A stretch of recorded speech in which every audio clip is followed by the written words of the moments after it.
Price Lord. ಕರ್ತನಾಮಕ್ಕೆ ಸ್ತೋತ್ರವಾಗಲಿ. ದೇವರ ಸಮ್ಮುಖದಲ್ಲಿ, ದೇವರ ಪಾದದಲ್ಲಿ ಕೆಲವು ವಾಕ್ಯವನ್ನು ತೆಗೆದುಕೊಳ್ಳೋದಕ್ಕಾಗಿ ಹೋಗೋಣ. ದೇವರ ಮಕ್ಕಳೇ, ಅನೇಕ ಸಮಸ್ಯೆಗಳಲ್ಲಿ, ಅನೇಕ ಭಾರದಲ್ಲಿ, ಅನೇಕ ಇಕ್ಕಟ್ಟಿನಲ್ಲಿ ಇರುವಂಥ ಜನರಿಗೆ ದೇವರು ಬಿಡುಗಡೆ ಮಾಡೋದಕ್ಕೆ ಆತನು ಶಕ್ತನಾಗಿದ್ದಾನೆ. ಈ ವಾಕ್ಯನ ಹೇಳೋದಕ್ಕೆ ದೇವರು ಕೊಟ್ಟಂಥ ಅವಕಾಶಕ್ಕಾಗಿ ದೇವರಿಗೆ ನಾನು ಕೋಟಿ ಕೋಟಿ ಸ್ತೋತ್ರವನ್ನು ಸಲ್ಲಿಸುತ್ತೇನೆ. ಇಲ್ಲಿ ಕೂಡಿ ಬಂದಿರೋ ಜನರಿಗೂ ಮತ್ತು ವೀಕ್ಷಿಸುವಂಥ ಅನೇಕ ದೇವ ಮಕ್ಕಳಿಗೂ, ನಾನು ಪ್ರಿಯ ದೇವ ಮಕ್ಕಳಿಗೆ ನಾನು ವಂದನೆಯನ್ನು ಸಲ್ಲಿಸುತ್ತೇನೆ. ಈಗ ನಾವು ಒಂದು ವಾಕ್ಯನ ಓದಿಕೊಳ್ಳೋಣ. 2 ಅರಸರುಗಳು 4ನೇ ಅಧ್ಯಾಯ 1ನೇ ವಾಕ್ಯ. ಒಂದು ದಿವಸ ಪ್ರವಾದಿ ಮಂಡಳಿಯವರಲ್ಲೊಬ್ಬನ ಹೆಂಡತಿ ಎಲೀಷನ ಹತ್ತಿರ ಬಂದು ಅವನಿಗೆ, ನಿನ್ನ ಸೇವಕನಾದ ನನ್ನ ಗಂಡನು ಮರಣ ಹೊಂದಿದನು. ಅವನು ಯೆಹೋವನಲ್ಲಿ ಭಯಭಕ್ತಿಯುಳ್ಳವನಾಗಿದ್ದಾನೆಂದು ನನಗೆ ಗೊತ್ತುಂಟಲ್ಲ. ಸಾಲ ಕೊಟ್ಟವನು ನನ್ನ 2 ಮಕ್ಕಳು ದಾಸರನಾಗಿ ತೆಗೆದುಕೊಂಡು ಹೋಗುವುದಕ್ಕೆ ಬಂದಿದ್ದಾನೆ ಎಂದು ಮೊರೆ ಇಟ್ಟಳು. ಎಲೀಷನು ಆಕೆಗೆ, ನಾನು ನಿನಗೇನು ಮಾಡಬೇಕೆನ್ನುತ್ತಿ? ನಿನ್ನ ಮನೆಯಲ್ಲಿ ಏನಿರುತ್ತದೆ ಹೇಳು ಅಂದನು. ಅದಕ್ಕೆ ಆಕೆಯು, ನಿನ್ನ ದಾಸಿಯ ಮನೆಯಲ್ಲಿ ಒಂದು ಮೊಗ್ಗೆ ಎಣ್ಣೆ ಹೊರತಾಗಿ ಏನೂ ಇಲ್ಲ ಎಂದು ಉತ್ತರ ಕೊಟ್ಟಳು. ಆಗ ಎಲೀಷನು ಆಕೆಗೆ, ಹೋಗಿ ನಿನ್ನ ನೆರೆಯವರಿಂದ ಸಿಗುವಷ್ಟು ಬರೀ ಪಾತ್ರೆಗಳನ್ನು ಕೇಳಿಕೊಂಡು ಬಾ. ಅನಂತರ ನಿನ್ನ ಮಕ್ಕಳನ್ನು ಒಳಗೆ ಕರೆದುಕೊಂಡು ಬಾಗಿಲನ್ನು ಮುಚ್ಚಿ ಎಣ್ಣೆಯನ್ನು ಪಾತ್ರೆಗಳಲ್ಲಿ ಒಯ್ದು ತುಂಬಿದವುಗಳನ್ನೆಲ್ಲ ಒತ್ತಿಗಿಡು ಎಂದು ಹೇಳಿದನು. ಆಕೆ ಹೋಗಿ ಮಕ್ಕಳನ್ನು ಒಳಗೆ ಕರೆದುಕೊಂಡು ಬಾಗಿಲನ್ನು ಮುಚ್ಚಿ ಅವರು ಮುಚ್ಚಿಟ್ಟ ಪಾತ್ರೆಗಳನ್ನೆಲ್ಲ ಎಣ್ಣೆ ಒಯ್ದಳು. ಪಾತ್ರೆಗಳು ತುಂಬಿದಾಗ ಆಕೆ ಮಗನಿಗೆ, ಇನ್ನೊಂದು ಪಾತ್ರೆಯನ್ನು ತಂದಿಡು ಅನ್ನಲು ಅವನು ಪಾತ್ರೆಗಳು ತೀರಿದವೆಂದು ಉತ್ತರ ಕೊಟ್ಟನು. ಕೂಡಲೇ ಎಣ್ಣೆ ಉಕ್ಕುವುದು ನಿಂತು ಹೋಯಿತು. ತರುವಾಯ ಆಕೆಯು ದೇವರ ಮನುಷ್ಯನ ಹತ್ತಿರ ಬಂದು ನಡೆದದೆಲ್ಲ ತಿಳಿಸಿದಳು. ಅವನು ಆಕೆಗೆ, ಹೋಗಿ ಎಣ್ಣೆಯನ್ನು ಮಾರಿ ಸಾಲ ತೀರಿಸು, ಉಳಿದ ಹಣದಿಂದ ನೀನು ನಿನ್ನ ಮಕ್ಕಳು ಜೀವನ ಮಾಡಿರಿ ಎಂದನು. Hallelujah, praise the Lord. ನೋಡಿ ದೇವರ ಮಕ್ಕಳೇ, ಈ ವಾಕ್ಯದಲ್ಲಿ ನೋಡೋ ಪ್ರಕಾರ ಒಂದು ವಿಧವೆ ಅಂದರೆ ಒಂದು ದಿವಸ ಪ್ರವಾದಿ ಮಂಡಳಿಯಲ್ಲೊಬ್ಬನ ಹೆಂಡತಿ ಎಲೀಷನ ಹತ್ತಿರ ಬಂದು ಅವನಿಗೆ, ನಿನ್ನ ಸೇವಕನಾದ ನನ್ನ ಗಂಡನು ಮರಣ ಹೊಂದಿದನು. ಹಲ್ಲೆಲೂಯಾ. ಈ ವಿಧವೆ, ಈ ಸಹೋದರಿಯ ಗಂಡನು ಎಲೀಷನ ಜೊತೆಯಲ್ಲಿ ಅವನೇನು ಮಾಡ್ತಾ ಇರ್ತಾನೆ? ಎಲೀಷನ ಜೊತೆಯಲ್ಲಿ ಅವರು ಒಂದು ಪ್ರವಾದಿ. ಅವರು ಸತ್ಯ ದೇವರಿಗೆ ಮೆಚ್ಚುಗೆ ಉಳ್ಳಂಥ, ದೇವರ ಬಾಯಿಗೆ ಬಾಯಾಗಿ ಪ್ರವಾದಿಸುವಂಥ ಒಂದು ಪ್ರವಾದಿ ಅವರಾಗಿರ್ತಾರೆ. ಆದರೆ ಈ ಸಹೋದರಿಯ ಗಂಡನು ಬಂದ್ಬಿಟ್ಟು ಈ ಎಲೀಷನ ಸಂಗಡ ಜೊತೆಯಲ್ಲಿದ್ದು ಸೇವೆ ಮಾಡ್ತಾ ಇರ್ತಾರೆ ದೇವರ ಮಕ್ಕಳೇ. ಆದರೆ ಒಂದು ದಿನ ಆಕೆಗೆ ಬಹಳ ಕಷ್ಟ ಬರುತ್ತೆ. ಅನೇಕ ಸಮಸ್ಯೆಗಳು ಹೆಚ್ಚಾಗಿ ಅವಳು ಸಾಲದಲ್ಲಿ ಸಿಕ್ಕಾಕೊಂಡಿರ್ತಾಳೆ. ಸಾಲದಲ್ಲಿ ಬಂಧನದಲ್ಲಿ ಸಿಕ್ಕಾಕೊಂಡು ಆಕೆ ಭಾರ ಪಡ್ತಾ ಇರ್ತಾಳೆ, ವೇದನೆ ಪಡ್ತಾ ಇರ್ತಾಳೆ. ಅದೇ ರೀತಿ ಸಾಲ ತೆಗೆದುಕೊಂಡಿರೋರು, ಸಾಲ ಕೊಟ್ಟಿರೋರು ಆಕೆ ಬಳಿಯಲ್ಲಿ ಸಾಲವನ್ನು ತೀರಿಸದೆ ಹೋದ್ರೆ, ನಿನ್ನ ಮಕ್ಕಳನ್ನು ನಾನು ಕರೆದುಕೊಂಡು ಹೋಗ್ತೀನಿ, ನಿನ್ನ ಮಕ್ಕಳನ್ನು ನಾನು ಕಿಡ್ನಾಪ್ ಮಾಡ್ತೀನಿ ಅಂತ ಹೇಳೋದಕ್ಕೆ ಅವ್ರು ಬಂದು ಆಕೆಯನ್ನು ಬೆದರಿಸೋದಕ್ಕೆ ಪ್ರಾರಂಭ ಮಾಡ್ತಾರೆ, ಆಕೆಯನ್ನು ಭಯಪಡಿಸೋದಕ್ಕೆ ಪ್ರಾರಂಭ ಮಾಡ್ತಾರೆ. ಆಕೆ ಏನು ಮಾಡೋದು? ನನ್ನ ಸಾಲ ತೀರಿಸ್ಬೇಕಲ್ಲ, ಸಾಲ ತೀರಿಸೋದಕ್ಕೆ ನನ್ನ ಗಂಡನು ಕೂಡ ಇಲ್ಲ, ನನ್ನ ಗಂಡ ನನ್ನ ಬಿಟ್ಟು ಹೋಗಿದ್ದಾರೆ, ನಾನು ಒಂಟಿಯಾಗಿದ್ದಾನೆ, ಮಕ್ಕಳನ್ನು ಹೇಗೆ ಸಾಕೋದು, ಸಾಲ ಹೇಗೆ ತೀರಿಸೋದು ಅಂತೇಳಿ ಹೀಗೆ ಚಿಂತೆ ಮಾಡಿ ಭಯಪಟ್ಟು ಕುಳಿತುಕೊಂಡಿರೋ ಸಮಯದಲ್ಲಿ ಆಕೆ ಏನು ಮಾಡಿದ್ಲು? ಒಬ್ಬ ದೇವ ಸೇವಕನಾದ, ಒಬ್ಬ ಅಭಿಷಕ್ತನಾದ ಪ್ರವಾದಿಯ ಬಳಿಯಲ್ಲಿ ನಾನು ಹೋದ್ರೆ ನನ್ನ ಕಷ್ಟಕ್ಕೆ ಪರಿಹಾರ ಸಿಗುತ್ತಂತೇಳಿ ಆಕೆ ಏನು ಮಾಡಿದ್ಲು? ಎಲೀಷನ ಪ್ರವಾದಿಯ ಬಳಿಯಲ್ಲಿ ಅವಳು ಹೋಗೋದಕ್ಕೆ ಪ್ರಾರಂಭ ಮಾಡಿದ್ಲು. ಹಲ್ಲೆಲೂಯಾ. ಹೌದು ನೋಡಿ ದೇವರ ಮಕ್ಕಳೇ, ಈಕೆ ಏನು ಮಾಡಲಿ? ಈಕೆಗೆ ಚೆನ್ನಾಗಿ ಗೊತ್ತು, ನನ್ನ ಗಂಡ ಬಂದ್ಬಿಟ್ಟು ಒಂದು ಅಭಿಷಕ್ತನ ಜೊತೆಯಲ್ಲಿ ಸೇವೆ ಮಾಡ್ತಾ ಇದ್ದರು, ಅವರ ಸಂಗಡ ಇದ್ದಂಥ ನನ್ನ ಗಂಡ. ನಾನು ಆತನ ಸಂಗಡ ಹೋದರೆ, ಆ ಅಭಿಷಕ್ತರ ಬಳಿಯಲ್ಲಿ ನಾನು ಹೋದರೆ ಖಂಡಿತ ನನಗೆ ಈ ಸಮಸ್ಯೆದಿಂದ, ಈ ಕಷ್ಟದಿಂದ, ಈ ವೇದನೆಯಿಂದ, ಈ ಸಾಲದಿಂದ ನನಗೊಂದು ಬಿಡುಗಡೆ ಸಿಗುತ್ತಂತೇಳಿ ಆಕೆ ಏನು ಮಾಡಿದ್ಲು? ಆ ಎಲೀಷ ಪ್ರವಾದಿ ಅವನು ಹುಡುಕಿಕೊಂಡು ಹೋದಾಗ ಆಕೆ ಬಳಿಯಲ್ಲಿ ಅವ್ರು ಕೇಳ್ತಾರೆ. ಆಕೆ ಎಲ್ಲವನ್ನು ಆತನ ಬಳಿಯಲ್ಲಿ ಹಂಚ್ಕೊಳ್ತಾಳೆ. ನನ್ನ ಸಮಸ್ಯೆ ಸಾಲದಲ್ಲಿದೆ, ಸಾಲಗಾರರು ಬಂದು ನನ್ನ ಮಕ್ಕಳನ್ನು ಹಿಡಿದುಕೊಂಡು ಹೋಗು, ಕರ್ಕೊಂಡು ಹೋಗ್ತೀನಿ ಅಂತ ಹೇಳ್ತಾ ಇದ್ದಾರೆ. ಈಗ ನಾನು ಏನು ಮಾಡಬೇಕು ಸ್ವಾಮಿ ಅಂತ ಕೇಳ್ತಾರೆ. ಆಗ ಎಲೀಷ ಪ್ರವಾದಿ ಕೇಳ್ತಾರೆ, ನಿನ್ನ ಬಳಿಯಲ್ಲಿ ಏನಿದೆ ಅಂತ ಕೇಳೋದಕ್ಕೆ ಪ್ರಾರಂಭ ಮಾಡ್ತಾರೆ. ಆಗ ಆಕೆ ಹೇಳ್ತಾಳೆ, ನನ್ನ ಬಳಿಯಲ್ಲಿ ಒಂದು ಮೊಗ್ಗು ಎಣ್ಣೆ ಬಿಟ್ಟರೆ ಬೇರೆ ಏನೂ ಇಲ್ಲ ಸ್ವಾಮಿ ಅಂತ ಹೇಳ್ತಾಳೆ. ಆಗ ದೇವರ ಮಕ್ಕಳೇ, ಆಕೆ ಬಳಿಯಲ್ಲಿ ಇದ್ದಂಥ ಒಂದೇ ಒಂದು ಮೊಗ್ಗಿನ ಎಣ್ಣೆ ಮಾತ್ರ ದೇವರು ಏನು ಮಾಡ್ತಾ ಇದ್ದಾರೆ? ಆಕೆನ ಆಶೀರ್ವಾದ ಮಾಡಕ್ಕೆ ಹೋಗ್ತಾ ಇದ್ದಾರೆ. ಆ ಎಲೀಷ ಪ್ರವಾದಿ ಏನು ಹೇಳಿದ್ರು? ನೀನೇ ಇವತ್ತು ಆ ಎಣ್ಣೆನ ತೆಗೆದುಕೊಂಡು, ಆ ಮೊಗ್ಗು ಎಣ್ಣೆ ತೆಗೆದುಕೊಂಡು ನಿನ್ನ ಸ್ನೇಹಿತರ ಬಳಿಯಲ್ಲಿ, ಅಕ್ಕಪಕ್ಕದವರ ಪಕ್ಕದ ಮನೆಯವರ ಬಳಿಯಲ್ಲಿ ಹೋಗಿ ನೀನು ಪಾತ್ರೆಯನ್ನು ಪಡೆದುಕೊಂಡು ಬಾ. ಪಾತ್ರೆ ತೆಗೆದುಕೊಂಡು ಇಟ್ಟು ಮನೆ ಒಳಗಡೆ ಹೋಗಿ ನೀನು ನಿನ್ನ ಮಕ್ಕಳು ಆ ಪಾತ್ರೆ ಒಳಗಡೆ ಎಣ್ಣೆನ ಹಾಕಿ, ಆಗ ಎಣ್ಣೆ ಉಕ್ಕಿ ಹರಿಯೋದಕ್ಕೆ ಪ್ರಾರಂಭವಾಗುತ್ತಂತ ಆ ಎಲೀಷ ಪ್ರವಾದಿ ಆಕೆಗೆ ಹೇಳಿ ಕಳಿಸ್ತಾರೆ.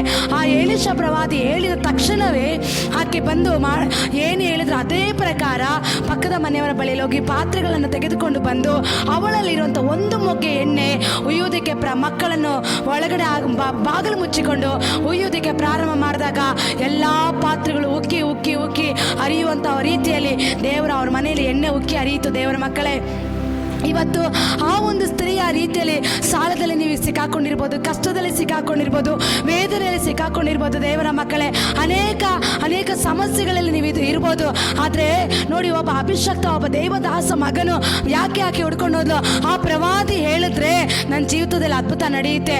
ಆ ದೈವ ಭಕ್ತನಾದ ಅಭಿಷಕ್ತನು ನನಗೇನಾದ್ರೂ ಹೇಳಿದ್ರೆ ನನ್ನ ಜೀವಿತದಲ್ಲಿ ಬಿಡುಗಡೆ ನಡೆಯುತ್ತೆ ಅಂತೇಳಿ ಆಕೆ ಏನು ಮಾಡಿದ್ಲು? ಆಕೆಗೆ ಚೆನ್ನಾಗಿ ಗೊತ್ತು, ಆ ಪ್ರವಾದಿ ಅನೇಕ ಸತ್ತವನ್ನು ಎಬ್ಬಿಸಿದ್ದಾರೆ, ಅನೇಕ ಹೇಳಿದಂಥ ಪ್ರವಾದಿಗಳು ಒಂದು ಸುಳ್ಳಾಗಿಲ್ಲ, ಎಲ್ಲವೂ ನಿಜವಾಗಿದೆ ಅಂತೇಳಿ ತಿಳಿದುಕೊಂಡು ಆಕೆ ಸಂಬಂಧಿಕರನ್ನ ಹುಡುಕಿಕೊಂಡು ಹೋಗಿಲ್ಲ, ಸ್ನೇಹಿತರನ್ನ ಹುಡ್ಕೊಂಡು ಹೋಗಿಲ್ಲ, ಅಕ್ಕಪಕ್ಕದವ್ರನ್ನ ಹುಡುಕಿಕೊಂಡು ಹೋಗಿಲ್ಲ. ಆಕೆ ಎಲೀಷಾ ಪ್ರವಾದಿನ ಹುಡುಕಿಕೊಂಡು ಹೋದ್ಲು. ಆವಾಗ ದೇವರ ಮಕ್ಕಳೇ, ಅಲ್ಲಿ ಆ ಸಮಯದಲ್ಲಿ ದೇವರ ಶಬ್ದ ಕೇಳ್ತಾ ಇರಲಿಲ್ಲ, ದೇವರ ಬಳಿಯಲ್ಲಿ ಹೋಗಿ ಪ್ರಾರ್ಥನೆ ಮಾಡೋದು ಗೊತ್ತಿರಲಿಲ್ಲ, ದೇವರ ಬಳಿಯಲ್ಲಿ ಹೋಗಿ ಹೇಳ್ಬೇಕನ್ನೋದು ಕೂಡ ಅವ್ರಿಗೆ ಗೊತ್ತಿಲ್ಲದ ಒಂದು ಪರಿಸ್ಥಿತಿ ಇತ್ತು. ಆ ಒಂದು ಕಾಲದಲ್ಲಿ ಪರಿಶುದ್ಧಾತ್ಮನ ಇರಲಿಲ್ಲ, ಪರಿಶುದ್ಧಾತ್ಮನ ಬಂದು ಹೋಗ್ತಾ ಇದ್ರು. ಆಗಾಗ ಅಭಿಷಕ್ತರ ಬಳಿಯಲ್ಲಿ, ಪ್ರವಾದಿಯ ಬಳಿಯಲ್ಲಿ ದೇವರ ಪ್ರವಾದಿಗಳು ಮಾತ್ರ ದೇವರ ಶಬ್ದ ಕೇಳ್ತಾ ಇದ್ರು, ಮತ್ತೆ ಯಾರು ದೇವರ ಶಬ್ದ ಕೇಳೋದಕ್ಕೆ ಆಗ್ತಾ ಇರಲಿಲ್ಲ. ಆಕೆ ಗೊತ್ತಿತ್ತು, ಈಕೆ ಒಬ್ಬ ದೇವ ಭಕ್ತನು, ಈತನು ದೇವ ಶಬ್ದವನ್ನು ಕೇಳುವಂತ ಒಬ್ಬ ಎಲೀಷಾ ಪ್ರವಾದಿ, ನನ್ನ ಗಂಡ ಆತನ ಜೊತೆಲಿದ್ದವನು. ಆಕೆ ಗಂಡ ಹೇಳಿದೆಲ್ಲ ಕೇಳಿ ತಿಳಿದುಕೊಂಡು ಆಕೆ ಏನ್ ಮಾಡಿದ? ದೇವರ ಶಬ್ದವನ್ನು ಕೇಳುವಂತ ಒಬ್ಬ ಅಭಿಷಕ್ತನ ಬಳಿಯಲ್ಲಿ ಹೋಗಿ ತನ್ನ ಸಮಸ್ಯೆಗಳನ್ನು ಹೇಳೋದಕ್ಕೆ ಪ್ರಾರಂಭ ಮಾಡಿದಾಗ ದೇವರು ಏನ್ ಮಾಡಿದ್ರು? ಅವಳ ಸಮಸ್ಯೆಗೆ ಅವನೇನ್ ಮಾಡ್ದ? ಆ ಎಲೀಷಾ ಪ್ರವಾದಿ, ಈ ರೀತಿ ಹೋಗು, ನಾನು ಹೇಳ್ದಂಗೆ ಮಾಡು, ನಿನ್ನ ಮನೆಯಲ್ಲಿ ಎಣ್ಣೆ ಉಕ್ಕಿ ಹರಿಯುತ್ತೆ ಅಂತ ಹೇಳೋದಕ್ಕೆ ಪ್ರಾರಂಭ ಮಾಡಿದ್ರು. ಅದೇ ರೀತಿ ದೇವರ ಮಕ್ಕಳೇ, ಅವತ್ತು ಎಲೀಷಾ ಪ್ರವಾದಿ ಇದ್ರು, ಆದ್ರೆ ಇವತ್ತು ನೀನು ಯಾರು ಹುಡ್ಕೊಂಡು ಹೋಗಬೇಕಾಗ ಅವಶ್ಯಕತೆ ಇಲ್ಲ. ಆ ಸರ್ವಶಕ್ತನಾದ ಯೇಸು ಕ್ರಿಸ್ತನ ಬಳಿಯಲ್ಲಿ ನಿನ್ನ ಸಮಸ್ಯೆಗಳನ್ನು ತೆಗೆದುಕೊಂಡೋಗಿ, ನಿನ್ನ ವಿಷಯಗಳನ್ನು ತೆಗೆದುಕೊಂಡೋಗಿ ನೀನು ಹೇಳೋದಕ್ಕೆ ಪ್ರಾರಂಭ ಮಾಡಿದ್ರೆ ನೀನು ಯಾರು ಇವತ್ತು ದೇವರ ಶಬ್ದವನ್ನು ಕೇಳುವಂತ ಒಬ್ಬ ಅಭಿಷಕ್ತನನ್ನು ಆಕೆ ಹುಡ್ಕೊಂಡು ಹೋದ್ಲು. ಆಕೆ ಗೊತ್ತಿತ್ತು, ಆತನ ಬಳಿಯಲ್ಲಿ ಹೋದ್ರೆ ನನ್ನ ಸಮಸ್ಯೆಗೆ, ನನ್ನ ಕಷ್ಟಕ್ಕೆ ನನ್ನ ಮಕ್ಕಳನ್ನು ತೆಗೆದುಕೊಂಡು ಹೋಗ್ಬಿಡ್ತಾರೆ, ನನ್ನ ಮಕ್ಕಳನ್ನ ಕಿಡ್ನಾಪ್ ಮಾಡ್ಬಿಡ್ತಾರೆ, ಸಾಲ ಕೊಡ್ಬೇಕು, ನಾನು ಸಾಲದಲ್ಲಿ ಸಿಕ್ಕಾಕೊಂಡಿದ್ದೀನಿ, ನಾನು ವಿಧವೆಯಾಗಿ, ನಾನು ಒಂಟಿ ಅಂಗಸಾಗಿ ನಾನು ಏನು ಮಾಡ್ಬೇಕಂತೇಳಿ ಅವಳು ಏನು ಮಾಡಿದ್ಲು? ಅವಳು ಭಯ ಪಟ್ಕೊಂಡು ಕುಳಿತುಕೊಳ್ಳಿಲ್ಲ. ದೇವರ ಮಕ್ಕಳೇ, ದೇವರ ಶಬ್ದ ಕೇಳುವಂತ ಅಭಿಷಕ್ತನ ಬಳಿಯಲ್ಲಿ ಹೋಗೋದಕ್ಕೆ ಅವಳು ಪ್ರಾರಂಭ ಮಾಡಲು. ಅದೇ ರೀತಿ ದೇವರ ಮಕ್ಕಳೇ, ಇವತ್ತು ನಿನಗೆ ಸಮಸ್ಯೆ ಇದೆಯಾ, ನಿನಗೆ ಕಷ್ಟ ಇದೆಯಾ, ಹೋರಾಟ ಇದೆಯಾ, ಸಾಲದಲ್ಲಿ ಸಿಕ್ಕಾಕೊಂಡಿದ್ಯಾ, ಅನೇಕ ಬಾಧೆಗೊಳಗಾಗಿದ್ಯಾ, ಈ ಲೋಕದ ಮನುಷ್ಯನ ಹುಡ್ಕೊಂಡು ಹೋಗ್ಬೇಡ, ಪರಲೋಕ ಅಲ್ಲದಲ್ಲಿರುವಂತ ಆ ದೇವರ ಬಳಿಯಲ್ಲಿ ಹೋಗಿ, ಯೇಸುವೇ ನನ್ನ ಸಮಸ್ಯೆ ಇದಿದೆ, ನನ್ನ ಕಷ್ಟ ಹೀಗಿದೆ, ನಾನು ರೋಗದಲ್ಲಿ ಬಿದ್ದಿದ್ದೇನೆ, ನಾನು ಇಕ್ಕಟ್ಟಿನಲ್ಲಿ ಬಿದ್ದಿದ್ದೇನೆ, ಅನೇಕ ಬಾಧೆಗೊಳಗಾಗಿದ್ದೀನಿ, ನನ್ನ ವಿಷಯದಲ್ಲಿ ಅದ್ಭುತ ಮಾಡು ಅಂತೇಳಿ ಆ ಪ್ರವಾದಿಯಾದ ಯೇಸುವಿನ ಬಳಿಯಲ್ಲಿ ಹೋಗಿ ನೀನು ಹೇಳೋದಕ್ಕೆ ಪ್ರಾರಂಭ ಮಾಡುವಾಗ ನಿನ್ನ ಎಲ್ಲ ಸಮಸ್ಯೆಗಳಿಗೆ ಪರಿಹಾರ ಮಾಡೋದಕ್ಕೆ ಆತನಿಂದ ಮಾತ್ರ ಸಾಧ್ಯ. ದೇವರ ಮಕ್ಕಳೇ, ನೋಡಿ, ಅವಳ ಮನೆಯಲ್ಲಿ ಏನಿದೆ? ಒಂದೇ ಒಂದು ಮೊಗ್ಗು ಎಣ್ಣೆ ಇದೆ. ಇವತ್ತು ನಿನ್ನ ಬಳಿಯಲ್ಲಿ ಏನಿದೆ ಮಗಳೇ, ಅದನ್ನ ನೀನು ಇಡು, ದೇವರಿಗಾಗಿ ಕೊಡೋದಕ್ಕೆ ಆ ಒಂದು ಎಣ್ಣೆ, ಆ ಒಂದೇ ಒಂದು ಮೊಗ್ಗಿನ ಎಣ್ಣೆಯ ಮೂಲಕ ಅವಳ ಮನೆಯಲ್ಲಿರೋ ಎಲ್ಲ ಸಾಲ ತೀರಿ ಹೋಯ್ತು. ನೋಡಿ ದೇವರ ಮಕ್ಕಳೇ, ಇವತ್ತು ದೇವರು ಏನು ಹೇಳ್ತಾ ಇದ್ದಾನೆ ನಿನ್ನ ಜೀವಿತದಲ್ಲಿ? ಮಗಳೇ, ನನ್ನ ಸನ್ನಿಧಾನಕ್ಕೆ ಬಾ, ಪ್ರಾರ್ಥನೆ ಮಾಡು, ಆರಾಧನೆ ಮಾಡು, ನನ್ನನ್ನು ಕೂಗು, ನಾನು ನಿನಗೆ ಉತ್ತರ ದಯಪಾಲಿಸ್ತೀನಿ.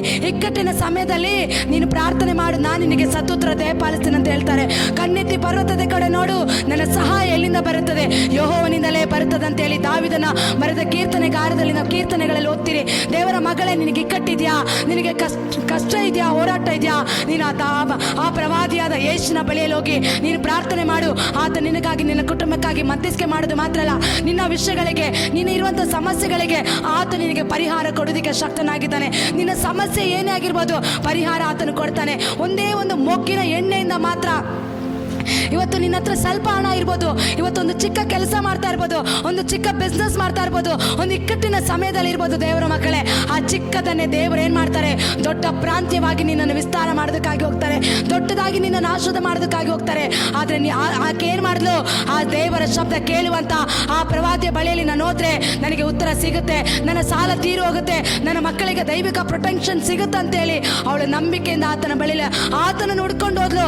ಅದೇ ರೀತಿ ಮಗಳೇ, ನೀನು ದೇವರ ಸನ್ನಿಧಾನದಲ್ಲಿ ದೇವರ ಹುಡುಕಿಕೊಂಡು ಬಂದು ನೀನು ಪ್ರಾರ್ಥನೆ ಮಾಡು, ನೀನು ಕಣ್ಣೀರಿಡು, ನೀನು ಕೂಗು, ದೇವರೇ ನನ್ನ ಸಮಸ್ಯೆ ಇದೆ, ನನ್ನ ಕಷ್ಟ ಹೇಗಿದೆ ಅಂತೇಳಿ ನೀನು ಕೂಗುವುದಕ್ಕೆ ಪ್ರಾರಂಭ ಮಾಡುವಾಗ ಖಂಡಿತ ನಿನ್ನಲ್ಲಿರೋದನ್ನು ನೀನು ದೇವರಿಗೆ ಕೊಡುವಾಗ ಅದನ್ನೇ ದೇವರು ಚಿಕ್ಕದನ್ನೇ ದೊಡ್ಡದಾಗಿ ಪ್ರಾಂತ್ಯವಾಗಿ ಆತನ ವಿಸ್ತರಿಸೋದಕ್ಕೆ ಆತನಿಂದ ಸಾಧ್ಯ. ದೇವರ ಮಕ್ಕಳೇ ನೋಡಿ, ಅವಳು ಹೋಗಿ ಬೇರೆಯವರ ಮನೆಯಲ್ಲಿ ಅಕ್ಕಪಕ್ಕದವರ ಬಳಿಯಲ್ಲಿ ಎಲ್ಲರ ಬಳಿಯಲ್ಲಿ ಹೋಗಿ ಪಾತ್ರೆ ತೆಗೆದುಕೊಂಡು ಬಂದ್ಲು. ಹಾಗೆ ದೇವರ ಮಕ್ಕಳೇ ಆಕೆ ಪಾತ್ರೆ ತೆಗೆದುಕೊಂಡು ಬಂದು ದೇವದಾಸನ ಹೇಳಿದ ಮಾತಿಗೆ ವಿಧಿಯಲಾಗಿ ಆಕೆ ಮನೆಯಲ್ಲಿ ಪಾತ್ರೆಗೆ ಎಣ್ಣೆ ಉಯ್ಯೋದಕ್ಕೆ ಪ್ರಾರಂಭ ಮಾಡಿದಾಗ ಎಣ್ಣೆ ಉಕ್ಕಿ ಉಕ್ಕಿ ಉಕ್ಕಿ ಉಕ್ಕಿ ಉಕ್ಕಿ ಹರಿಯೋದಕ್ಕೆ ತುಂಬಿ ತುಳುಕೋದಕ್ಕೆ ಪ್ರಾರಂಭವಾಯಿತು. ಅದೇ ರೀತಿ ದೇವರ ಮಕ್ಕಳೇ, ದೇವರ ಆಶೀರ್ವಾದ ಮಾಡೋದಾದ್ರೆ ದೇವರ ಬಳಿಯಲ್ಲಿ ಹೋಗಿ ನಿನ್ನ ಸಮಸ್ಯೆಗಳು, ನಿನ್ನ ಕಷ್ಟಗಳು, ಹೋರಾಟಗಳು, ಆತನ ನಿನ್ನ ಸಾಲದಲ್ಲಿ, ನಿನ್ನ ಇಕ್ಕಟ್ಟಿನ ಸಮಯದಲ್ಲಿ, ನಿನ್ನ ಮಕ್ಕಳ ವಿಷಯಗಳು, ನಿನ್ನ ಮನೆ ವಿಷಯಗಳು ಹೋಗಿ ನೀನು ದೇವರ ಬಳಿಯಲ್ಲಿ ಬಂದು ಕೂಗಿ ಹೇಳುವಾಗ ಖಂಡಿತ ಆತನ ನಿನಗೆ ಉತ್ತರ ಕೊಡ್ತಾನೆ. ದೇವರ ಮಕ್ಕಳು ಅವ್ರು ನಿಮಗೆ ಬಿಡುಗಡೆ ಕೊಡ್ತಾರೆ. ನೀನಿರುವಂಥ ಕೆಲಸದಲ್ಲೇ ದೇವರು ವಿಸ್ತರಿಸ್ತಾರೆ. ನೀನಿರುವಂಥ ಜಾಗದಲ್ಲಿ ದೇವರು ವಿಸ್ತಾರ ಮಾಡೋದಕ್ಕೆ ಸಾಧ್ಯ. ನಿನ್ನಲ್ಲಿರೋದನ್ನ ದೇವರಿಗೆ ಕೊಡು. ಆಕೆ ಒಂದೇ ಒಂದು ಮೊಗ್ಗಿನ ಎಣ್ಣೆನ ದೇವರು ಆಶೀರ್ವಾದ ಮಾಡ್ತಾರೆ. ದೇವರ ಮಕ್ಕಳೇ, ಇವತ್ತು ನಿನ್ನ ಹತ್ರ ಏನಿದೆ ಅದನ್ನು ದೇವರು ಆಶೀರ್ವಾದ ಮಾಡ್ತಾರೆ. ಏನೂ ಇಲ್ಲ ಅಂತ ಹೇಳ್ಬೇಡ. ಆಕೆ ಬಳಿಯಲ್ಲಿ ಒಂದು ಮೊಗ್ಗು ಎಣ್ಣೆ ಬಿಟ್ಟರೆ ಬೇರೆ ಏನೂ ಇರಲಿಲ್ಲ ದೇವರ ಮಕ್ಕಳೇ. ಅದೇ ರೀತಿ ದೇವರ ಮಕ್ಕಳೇ, ಆಕೆನ ದೇವರು ಏನು ಮಾಡಿದ್ರು, ಆ ಪಾತ್ರೆ ತುಂಬಿ ಪಾತ್ರೆ ಖಾಲಿ ಆಗೋವರೆಗೂ ದೇವರು ತುಂಬಿಸಿದ್ರು. ಅದೇ ರೀತಿಯಾಗಿ ದೇವರ ಮಕ್ಕಳೇ, ನಿನ್ನ ಮನೆಯಲ್ಲಿ ಏನಿದೆ ಅದನ್ನು ಖಾಲಿ ಆಗೋವರೆಗೂ ದೇವರು ತುಂಬಿಸ್ತಾರೆ. ತುಂಬಿಸಿ ಆಕೆ ಸಾಲ ಎಲ್ಲ ತೀರಿಸಿ ನೀನು ನಿನ್ನ ಕುಟುಂಬ ಚೆನ್ನಾಗಿರಿ ಹೋಗಿ ಅಂತೇಳಿ ದೇವದಾಸರು ಹೇಳಿ ಕಳಿಸಿದ ರೀತಿಯಲ್ಲಿ ದೇವರು ಅವಳ ಕುಟುಂಬನ ಆಶೀರ್ವಾದ ಮಾಡಿದ್ರು. ದೇವರ ಮಕ್ಕಳೇ, ಅವಳ ಮಕ್ಕಳನ್ನ ದೇವರು ಕಾಪಾಡಿದ್ರು, ಅವಳ ಮನೆಯನ್ನು ದೇವರು ಕಾಪಾಡಿದ್ರು, ಅವಳ ಸಾಲವೆಲ್ಲ ತೀರಿ ಹೋಯ್ತು. ದೇವರ ಮಕ್ಕಳೇ, ಅದೇ ರೀತಿ ನೀನು ಇವತ್ತು ದೇವರ ಬಳಿಯಲ್ಲಿ ಬಂದು ಪ್ರಾರ್ಥನೆ ಮಾಡು. ದೇವರ ಸಮ್ಮುಖದಲ್ಲಿ ಕೂಗು, ಹೇಳು ನಿನ್ನ ವಿಷಯ ಏನಿದೆ, ನಿನ್ನ ಸಮಸ್ಯೆ ಏನಿದೆ. ಯೇಸು ನನಗೆ ಬಿಡುಗಡೆ ಈ ಥರ ಇದೆ ಅಂತೇಳಿ ಆತ ನಿನಗೆ ಪರಿಹಾರ ಕೊಡ್ತಾನೆ. ಪರಿಹಾರ ಕೊಡೋದು ಮಾತ್ರ ಅಲ್ಲ, ಎಣ್ಣೆ ತುಂಬಿ ತುಳುಕೋ ರೀತಿಯಲ್ಲಿ ಯಾವ ರೀತಿ ಅವಳ ಮನೆಯಲ್ಲಿ ಇದ್ದಂಥ ಒಂದೇ ಒಂದು ಮೊಗ್ಗಿನ ಎಣ್ಣೆ, ಸ್ವಲ್ಪ ಪ್ರಾರ್ಥನೆ, ಏನೋ ಒಂದು ಸ್ವಲ್ಪ ಒಂದು ಅಭಿಷೇಕ ಇದೆಯಾ ಅದನ್ನು ದೇವರು ವಿಸ್ತಾರ ಮಾಡ್ತಾರೆ. ನಿನ್ನ ಪ್ರಾರ್ಥನೆಯನ್ನು ದೇವರು ವಿಸ್ತಾರ ಮಾಡ್ತಾರೆ. ನಿನ್ನ ಜೀವಿತನ ದೇವರು ವಿಸ್ತಾರ ಮಾಡೋದಕ್ಕಾಗಿ ಹೋಗ್ತಾರೆ. ದೇವರ ಮಕ್ಕಳೇ, ಹಲ್ಲೆಲೂಯಾ.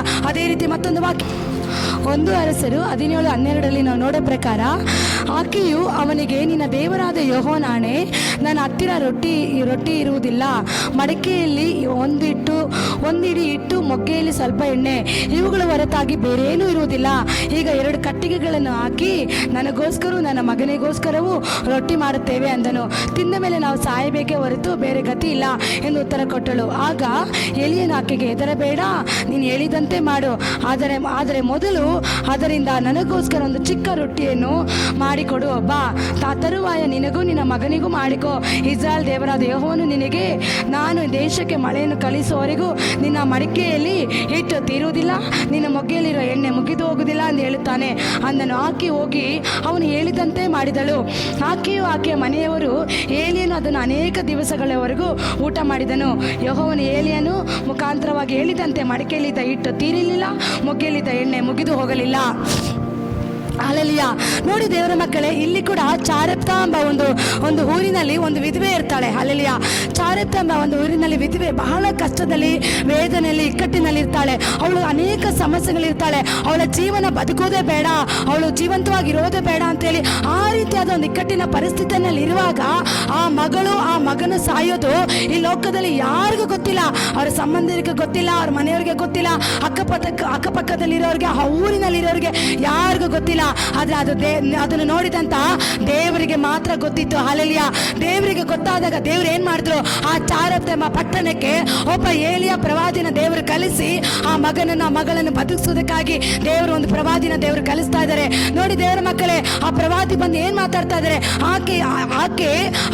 ಆಕೆ ಸಮಸ್ಯೆಗಳ ಬಗೆಹರಿಸ್ಕೊಳಕ್ಕಾಗದೆ ಅವಳಲ್ಲಿರುವಂತ ಒಂದು ಸ್ವಲ್ಪ ಎಣ್ಣೆ, ಸ್ವಲ್ಪ ಹಿಟ್ಟು ಮಾತ್ರ ಇರುತ್ತೆ ಆಕೆ ಮನೆಯಲ್ಲಿ, ಅದು ತಿಂದು ಬದುಕಿ ಸಾಯ್ಬೇಕು ಅಂತೇಳಿ ತೀರ್ಮಾನ ಮಾಡಿಕೊಂಡು ಕುಳಿತಿರೋ ಸಮಯದಲ್ಲಿ ಅವರ ಮನೆ ಬಾಗಿನ ಬಳಿಗೆ ದೇವರು ಏಲಿಯ ಪ್ರವಾದಿನ ಕಲಿಸ್ತಾ ಇದ್ದಾರೆ. ತೀಷ್ಬೀಯನಾದ ಏಲಿಯನನ್ನು ದೇವರು ಅವನನ್ನು ಅವರ ಮನೆಗೆ ಕಲಿಸ್ತಾ ಇದ್ದಾರೆ. ಅವರ ಮನೆ ಬಾಗಿಲಿಗೆ ಹೋಗಿ ಏಲಿಯ ಪ್ರವಾದಿ ಏನ್ ಹೇಳ್ತಾ ಇದ್ದಾರೆ, ಅಮ್ಮ ನನಗೆ ಕುಡಿಯೋದಕ್ಕೆ ಸ್ವಲ್ಪ ನೀರು, ಸ್ವಲ್ಪ ತಿನ್ನೋದಕ್ಕೆ ಏನಾದರೂ ತೆಗೆದುಕೊಂಡು ಬಾ ಅಂತ ಆತನು ಹೇಳ್ತಾನೆ.